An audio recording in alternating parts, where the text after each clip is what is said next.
이 페이지 마무리하면 자연현상과 사회현상의 차이점 잘 구분해 두시고요.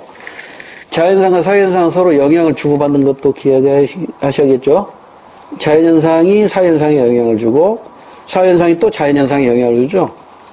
여러분 투모로우라는 영화 혹시 보셨는지 모르겠네요. 저는 그 영화를 우연하게 누가 같이 가자고 해서 얼떨결에 따라가서 그 학원 선생님과 같이 갔는데 그거 보고 다음날 아침에 그 영화에 대한 꿈을 꿨어요.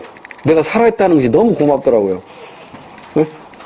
환경이 파괴됨으로써 그 인류가 갖는 재앙을 그 실감나게 영화로 표현을 했더라고요.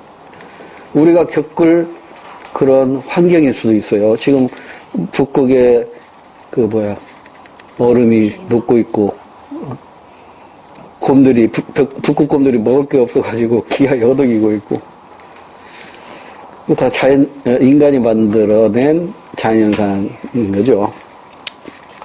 나머지는 여러분이 충분히 다 소화시킬 수 있을 것 같고 한 장을 넘기시면 사회문화 현상의 특징, 세분화, 전문화, 가나문화 아까 말씀을 드렸고 나머지 참고사항이고요. 그 다음에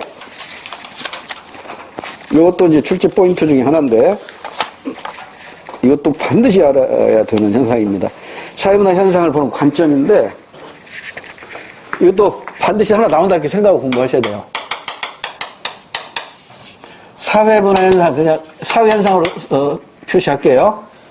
사회문화 현상 사회현상이라고 쓰고 여러분 사회문화 현상으로 읽으세요.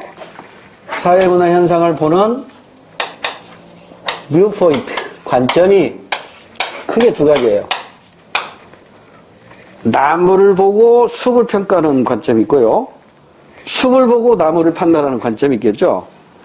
대한민국의 교육제도를 보고 한국인의 교육 수준을 판단하는 경우가 있고 한국 개개인의 한국 국민들의 교육열을 보고 한국의 교육제도를 판단할 수도 있단 말이에요. 그래서 나무, 국민성, 개인을 중심으로 해서 사회현상을 보는 관점이 미시적 관점입니다. 같은 말로 개인적 관점이에요. 여기 두 가지가 있어요. 그 다음에 숲을 먼저 보는 것이죠. 그 나라의 사회 구조, 그 나라의 사회 제도 이걸 보고 그 다음에 그 구성원들의 행동을 파악하는 것이죠. 넓게 보는 거죠. 거시적 관점. 이건 사회 구조를 먼저 보는 것이기 때문에 사회 구조적 관점이다 이렇게 얘기할 수 있고 여기에도 두 가지가 있어요. 자, 미시적 관점에는 교환 이론이 있고 상징적 상호작용론이 있어요. 그런데 교환 이론은 우리 교과서에서 삭제됐어요. 종래. 몇 년 전에는 있었는데 이게 삭제됐으니까 교환 이론이라는 게 있구나 정도만 아시면 돼요. 이게 무슨 이론이냐면 모든 사회 현상을요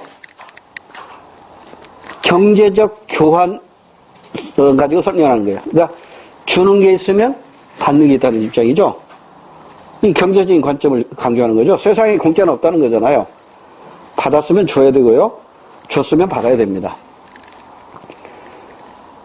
입시절에 후배들이 선배가 시험 잘 보라고 초콜릿 주고 엿사 줬으면 나도 우리 후배한테 초콜릿 받고 받아야 돼요. 이런 관점이에요. 남자가 밖에서 돈을 벌어왔으면 여자는 집에서 살림을 잘해야 됩니다. 이런 관점이에요. 그러니까 각자의 역할이 결국은 경제적인 관점으로 접근하는 거죠. 이게 이제 교환 이론인데 우리 교과서에서 삭제가 됐으니까 이런 이론이 있다 정도만 알아두시고요.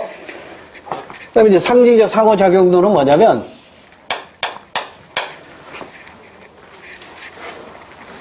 서로 상호작용, 그러니까 지금 여러분과 저도 상호작용하고 있죠. 뭘 가지고 상호작용해요? 한국말로 상호작용하고 있잖아요.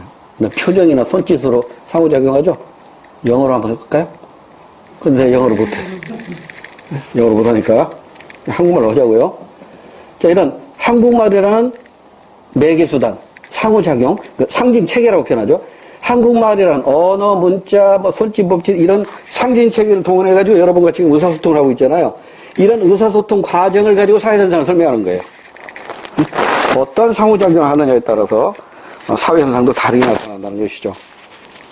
말을 바꾸면은요, 누구와 만나느냐에 따라서 그 사람의 인간성도 달라지고 그 사회, 그러니까 개인이 또 모아지는 게 사회잖아요. 그러니까 개인의 인성이 사회적 성격을 만들고 사회적 성격이 국민성을 결정한다는 거예요. 그래서 어떤 사람들과 어떻게 상호작용하느냐 이걸 가지고 사회현상을 설명하는 거예요. 왜 실미도 사건이 일어났을까? 그 부대원들의 684 부대의 부대원들의 상호작용 과정에서 실미도 현상을 설명하는 거예요. 이거 얘기하려면 길어지지만 하여튼 그렇게 접근하는 관점. 소꿉놀이 하면서 어린아이들이 남자는 아빠 역할을 행하고 여자아이들은 엄마 역할을 행하는 건데 걔들 그걸 어떻게 하냐고. 엄마 아빠가 하는 상호작용을 보고 그대로 배운 거거든요. 그래서 부모의 상호작용이 어린아이들한테 굉장히 큰 영향을 준다는 거. 이걸 가지고 사회현상을 접근하는 게 바로 상징적 상호작용입니다. 그러니까 이 상징적 상호작용에서는 상호작용을 중시하면서 더불어 시험 문제에서는 이런 말을 쓰게 되죠. 상황 정의가 중시됩니다. 그러니까요, 상황 정의라는 게 뭐냐면 똑같은 말이나 똑같은 행동이나 똑같은 표정이라도 그때그때 상황에 따라서 그 의미가 다르다는 거죠. 그죠? 진짜 배가 고파서 야, 밥 먹으러 가자 했을 때 하고 밥 먹고 나서 친구 봤는데 야, 다음에 밥이나 한번 먹자라고 했을 때 밥 먹자는 거하고 의미가 다르잖아요. 그러죠? 여러분들 자녀들 성적표 보고 성적 왜 이렇게 많이 떨어졌어? 갈대색이죠. 이때 참 잘했다 이렇게 표현했다고 해봐요. 그럼 그 아이가 그럼 앞으로 이렇게 공부하면 되겠다 이렇게 받아들일까요? 지금 엄마 마음속이나 아빠 마음속에는 이게 성적이라고 가져왔냐? 참 잘했다 이거잖아요. 그러죠? 그러니까 정말 우등상을 받아가지고 참 잘했다는 표정하고 꼴찌 해가지고 성적 받은 거 보고 참 잘했다고 말의 뜻이 그때 상황에 따라 전혀 다르단 말이에요. 이러한 상황 정의에 따라서 사회현상을 접근해야 된다는 거예요. 이런 관점. 개인적 관점이죠. 개인적 관점. 그래서 이게 상관계를 중시하다 보니까 상대성이 매우 강하게 적용합니다. 그래서 여러분 지금 우리나라에서는 이 의미가 뭐예요? 상징행위로서. 엄지손을 탁 지키면 굿! 좋아! 최고야! 이거잖아요. 이걸 저쪽 지중해 연안 국가 터키라든가 그리스라든가 이런 나라에서 이렇게 했다가는요 쌈벗습니다. 이게 최고의 욕이에요. 유럽에서 저쪽 지중해 연안 국가에서는요. 우리는 오케이 최고 이거잖아요. 걔들은 엿먹어라 이거라고. 죽을래? 이거라고. 이게 다 달라요. 상징 행위가. 그러니까 그 상징 행위 하나하나를 보고 그 사회를 설명하자는 것이죠. 또 틀린 요거하고 또 하나 뭐냐면 우리는 긍정을 얘기할 때 이렇게 하잖아요. 저쪽 그리스 지중해 여러 국가들은요 이게 긍정이에요. 거기 밥 먹으러 가자. 이러면 안 가겠어 드시래요 거기서는. 이렇게 해야 이게 긍정이래요. 이렇게 달라요. 상징 행위가. 그러니까 이걸 가지고 사회현상을 접근하자는 것이에요. 그러니까 뭐 이게 얘기하다 보면 끝이 없는데 그게 다 바로 그 인성에서 그러니까 개개인이 그 사회 성원들에게서 배워나가고 그 배워나간 것이 이게 뭐라고 해요? 역사와 전통을 가지면서 하나의 국민성, 민족성을 발전해나가는 거잖아요. 이걸 가지고 이제 사회문화에서 하는데 제가 오래전에 그 이규태 씨라고 지금 돌아가셨는데 조선일보의 논설위원장을 하신 분이 있는데 그 사람이 쓴 책이 한국인의 의식구조라는 책이 2권으로 상하로 나와 있어요. 굉장히 오래전에 제가 읽은 책인데 거기에 보면 말이에요. 굉장히 재밌는 비유들이 많이 나와요. 그냥 하나만 얘기할게요. 양봉하고 한봉하고 싸우면 누가 이길 것 같아요? 우리 토종벌. 한국의 토종벌하고 서양의 양벌하고 싸우면 누가 이길 것 같아요? 토종벌. 양벌. 여름날에 벌집이 태양에 뜨거워지면 벌들이 날갯짓을 해가지고 식힌답니다. 바람을 일으켜서. 근데 벌집의 토종벌은요, 머리 쪽을 집에다 쳐박고 바람을 일으켜서 벌집을 식힙니다. 양벌은요, 꼬리 부분을 벌집에다 놓고 밖에 쳐다보면서 날갯짓을 해가지고 벌집을 식힙니다. 양벌 한 마리가요, 토종벌집 하나를 초토화시키는데 1시간이 못 걸린대요. 제가 쳐박고 날갯짓 하잖아요. 옆에 가서 벌의 이 몸통 있잖아요. 입으로 탁 물으면 그냥 반토막이 탁 나버린대요. 그럼 또 다른 토종벌이 와가지고 또 차가고 이래. 그럼 또 턱 물어버려요. 턱 떨어져. 그래서 그 사진으로 나와 있는데 토종벌 벌집 아래에 반토막 난 그 벌들이 그냥 숭이 쌓이는 거예요. 양벌 한 마리가. 그래서 요즘 토종벌은 양벌 있는 곳에서 살 수가 없어요. 그 깊은 산소로 들어가서 지금 토종벌 키운다고. 양벌집 하나 나타나면 토종벌 다 몰살당해요. 이것을 국민성하고 연계를 지켰더라고요. 미국 뉴욕에서 화재가 일어났어요. 근데 거기에 한인 사무소가 있었어. 근데 사장은 한인이고 종업원은 직원들은 미국인이야. 근데 사장님하고 직원이 불타 죽었는데 너무 타가지고 신원 확인이 어려워. 근데 신원 확인한 방법 아주 간단하게 찾아냈대요. 한 사람은요, 납작 엎드려서 죽어 있었고요. 한 사람은 천장을 보면서 누워서 죽어 있더래요. 누가 한국인일까요? 납작 엎드리는 사람이 한국인입니다. 한국인은 위험이 닥쳤을 때 몸을 움츠리고 납작 엎드린답니다. 토종벌과 같이. 근데 미국인은요, 저항하다가 힘이 떨어지니까 그냥 누워서 죽게 된대요. 이게 바로 역사에서 나오는 국민성이란 말이에요. 이걸 중심으로 해서 사회현상을 설명하는 입장. 이게 상호작용이란 말이에요. 상호작용. 우리는 지금 우리 조상 대대로 상호작용을 해왔잖아요. 그죠? 그래서 우리의 국민성, 민족성이 생겨난 거라고. 그래서 상대성이 매우 강하게 작용합니다. 나중에 이제 얘기했지만 그 대표적인 이론이 이 낙인 이론이 바로 상호작용론이에요. 그 사회마다 선과 악의 기준이 다르죠. 그러니까 어떻게 낙인을 찍느냐에 따라서 선악이 달라지는 거예요. 그러니까 굉장히 상대성이 강하죠. 그 다음에 거시적 관점은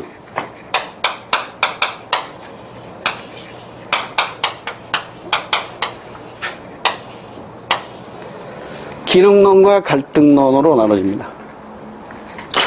기능론의 기초적인 뿌리는 뭐냐면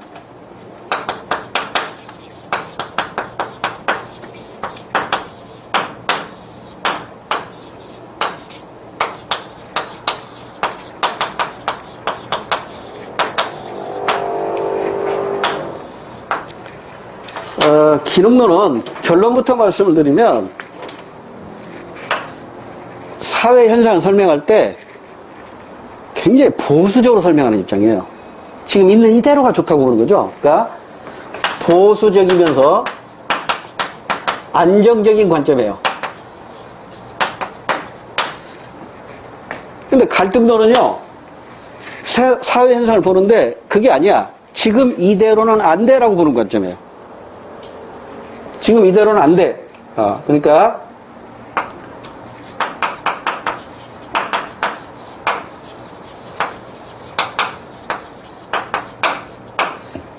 진보 개혁적 관점이에요. 정치적으로 설명한다면 보수 안정적인 관점이 바로 우리나라의 국민의힘당이고, 그 다음에 민주당이 진보 개혁적인 정당이잖아요. 그죠? 그러니까 여러분, 기득권자들은 지금 이대로가 좋겠죠. 그죠? 그러니까 기득권자들은 전부 기능론자라고. 지금 이대로가 좋아. 가진 거 다 누릴 수 있고. 근데 못 가진 자들 어때요? 지금 이대로는 안 된다고.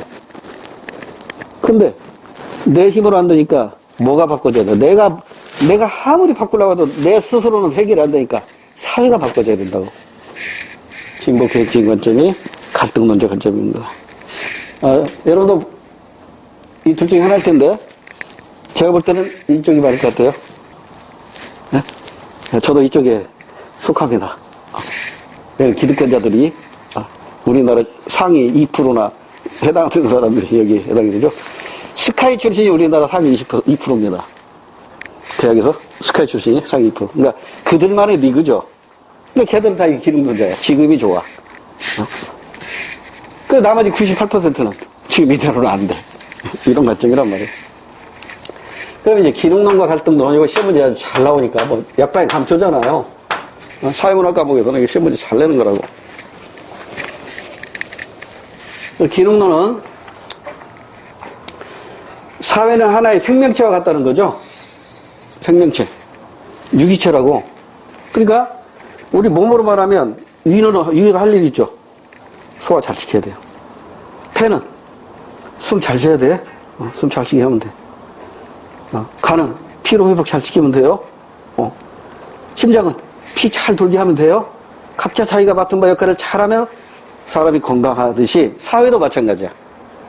군인은 군인의 역할, 정치인은 정치인의 역할, 선생은 선생의 역할, 학생은 학생의 역할을 제대로 하면 돼. 남편은 남편 역할만 충실히 하면 돼요. 아내는 아내 역할 충실히 하면 돼. 아들, 딸, 그들 역할만 하면 돼. 그러면 가정이 건강해지고 사회가 건강해지고 국가가 건강해진다는 관점.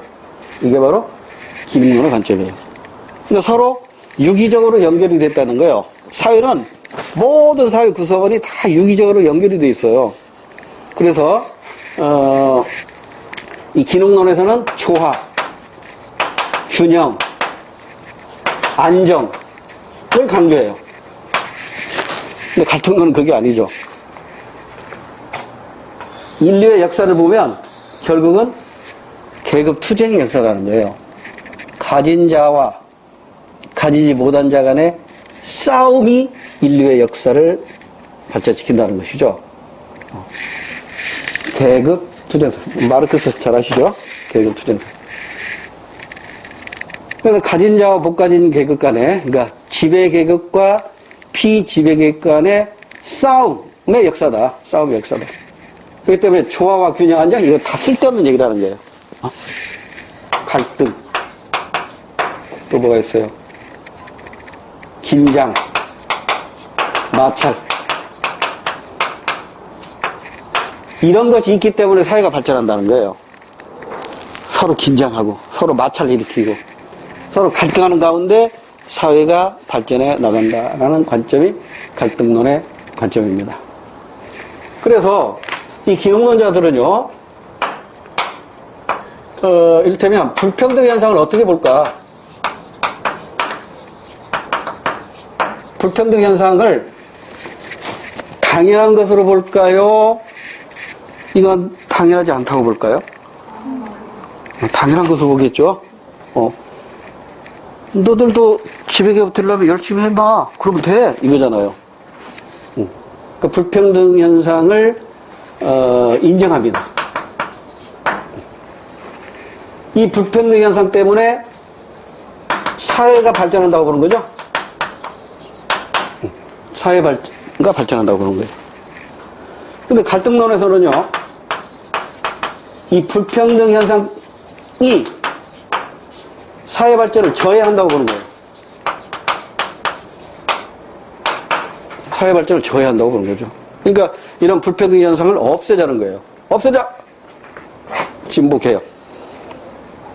불평등 현상, 이거 당연한 거예요. 그러니까 이 불평등 현상을 사회 구성원들 간에 합의로 보는 것이죠. 사회 구성원들이 다 합의한 것이니까 간호사 월급 적다고 울지 마. 억울하면 의대 가. 의사 되면 돼. 네가 노력해봐. 의사 되지. 이렇게 보는 거예요. 그러니까 사회적 합의에 의해서 불평등 현상이 나타나는 것이기 때문에 이 불평등 현상이 사회 발전에 기여한다는 것이죠. 그래도 기여라고 쓰는 게 더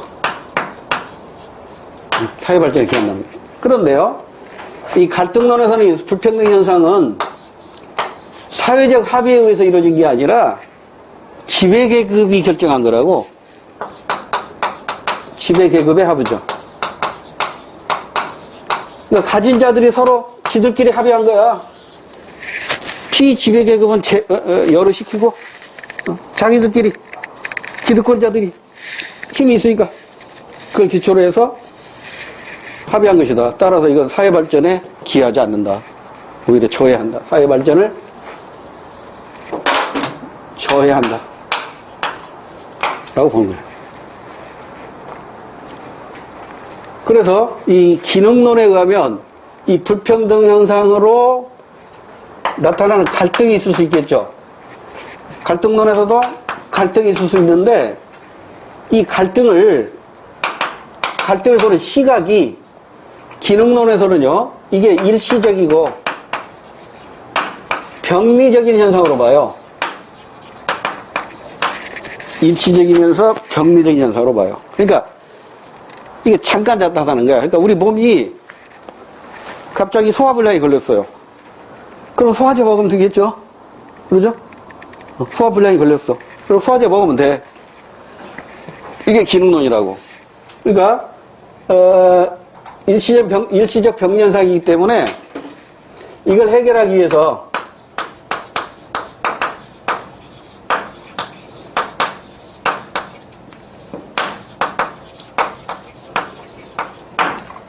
어떤 법이나 제도를 만들면 되겠죠.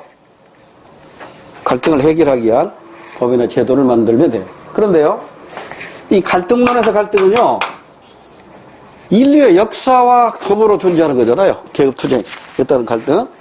그래서 이건 일시적인 게 아니라 일상적인 거야. 병리적인 것이 아니라 정상적인 거예요. 따라서 이 갈등 자체가 오히려 사회발전의 원동력이라는 거예요. 갈등 자체가 사회발전의 원동력이 되는 거예요. 그러니까 의미가 약간 달라요. 불평등 현상을 보는 관점하고 갈등을 보는 관점이 좀 다르잖아요. 헷갈리지 마세요. 그래서 이 갈등은 일상적이고 정상 현상이기 때문에 이거 필요 없어요.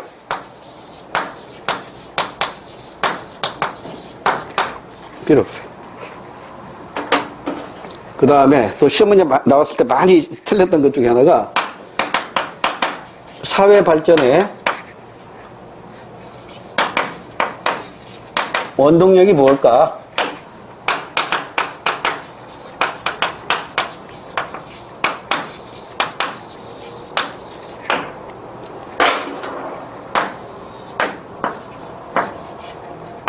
기능론하고 갈등론의 사회 발전의 원동력이 달라요.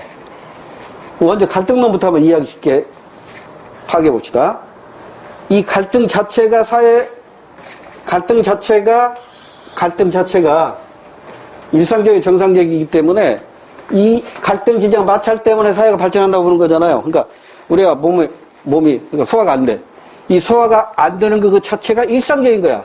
그러니까 그냥 소화가 안 되더라도 우리 몸이 이 소화 안 되는 이 갈등으로 인해서 더 튼튼해질 수 있다고 보는 거예요. 단련이 된다고 보는 것이죠. 그러니까 사회 발전의 원동력이 사회 집단 내부에 있어요? 외부에 있어요? 내부에 있는 거야. 사회 내부에 있어요. 근데 기능론은요, 뭘 강조하죠? 조화와 균형과 안정을 강조하죠. 지금 이대로가 좋단 말이에요. 그러니까 사회 발전 원동력은 기능론에서는 그 사회 내에서는 아무런 사회 발전을 가져올 수가 없어요.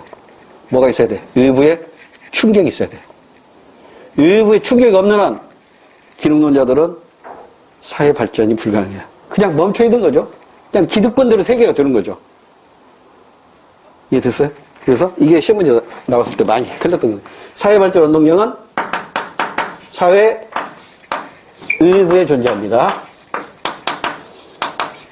여기는 내부에 존재하고요.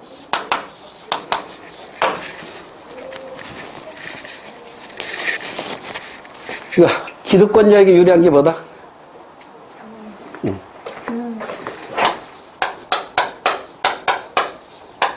기득권자에게 유리합니다. 시험 문제에서는 기득권자를 옹호하는 입장 이렇게 표현했어요. 같은 말이죠. 기득권자를 옹호하는 입장, 기능론. 기득권자에게 유리한 입장, 기능론.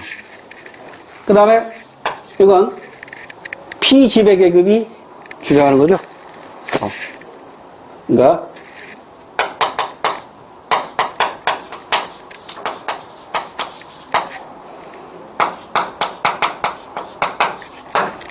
기득권자, 지배계급.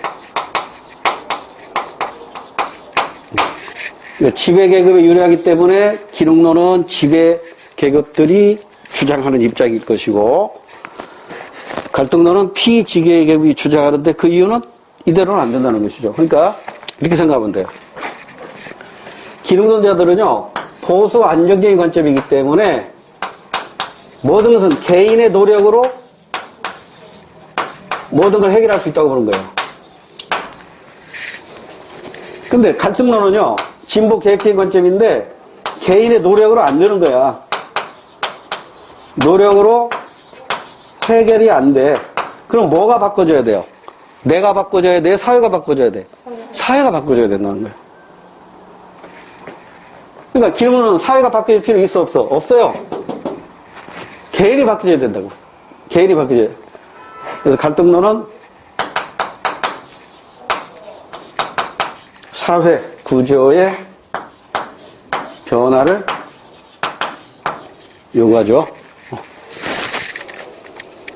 이게 이제 대표적인 사회 현상을 보는 관점입니다. 그래서 이제 우리 뒤에 가면 또 사회 구조를 보는 관점 가지고 공부할 텐데, 이 수능에서 출제됐던 문제를 가지고 한번 설명을 해볼게요. 여기 사회에 출세하는 방법인데, 하나는 가문입니다. 집안 가문의 배경이죠. 백그라운드. 하나는 학교 성적입니다. 개인의 노력이죠. 이 두 가지가 출세에 영향을 미치는데, 가문이 사회 출세의 영향력이 가장 크다라고 보는 관점이 있고, 아니야, 내가 노력하면 얼마든지 출세할 수 있어 라고 보는 관점이 있겠죠. 그렇죠? 그럼 얘는 무슨 입장이에요? 한 번 흑수저는 영원한 흑수저, 한 번 금수저는 영원한 금수저. 얘는 기능론자예요, 갈등론자예요? 기능론자지. 지금 이대로가 좋아. 그러니까 사회 구조 바뀌어줘야 돼, 안 바뀌어야 돼? 안 바뀌어줘야 돼. 그래서 이게 기능론자 입장이고, 예를 보세요. 가문 형편없어도 내가 열심히 공부해서 성적 올리고 노력하면 나도 출세할 수 있어. 내가 바뀌어줘야, 이상한 것 같은데. 거꾸로 했다. 봤어? 성 보니까.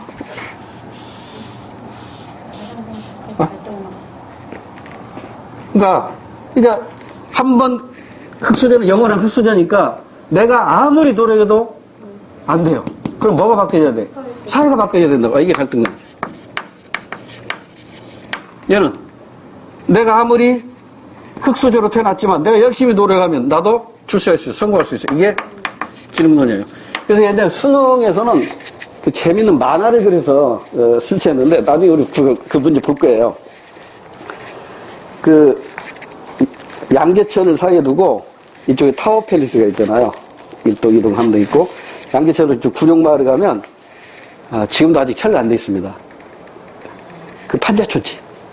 그냥 그 이제 개발한다고 하는데, 그게 이제 그 구룡마을에 이제 학생 하나가 집안에 막 거미줄이 치어져 있는 것이 나와. 막 거미줄이 있는데 책상에 앉아서 공부를 하는데, 수능 D-100일 하고 머리띠를 싹 필싹 써놓고 공부를 하다가 밖을 보니까 저기 타워팰리스가 보인단 말이에요. 그러니까 이 학생의 머릿속에 이제 말풍선이 표현이 되는데 뭐라고 표현하냐면, 나도 열심히 공부해서 다음에 저렇게 좋은 집에 가서 살 거야. 이 말풍선 탁 던졌어요. 필싹! 아버지는요, 그 학생 뒤에 초라한 모습으로 복권을 쳐다보면서 말풍선이 나와요. 부모를 잘못 만나서 고생이 많구나. 믿을 건 이거밖에 없다. 이게 아빠의 말풍선이에요. 그리고 문제를 냅니다. 아들의 입장에 대해서 보기에서 일맥상통하는 것을 인대로 그렇죠. 그럼 아들의 입장은 뭐예요? 내가 열심히 노력하면 나도 출세해서 좋은 집에 살 수 있다는 거죠? 기능론자예요. 아빠는 폭발을 해가지고 이거밖에 믿을 게 없다고 그랬죠? 근데 내가 아무리 노력해도 나는 안 되는 거야.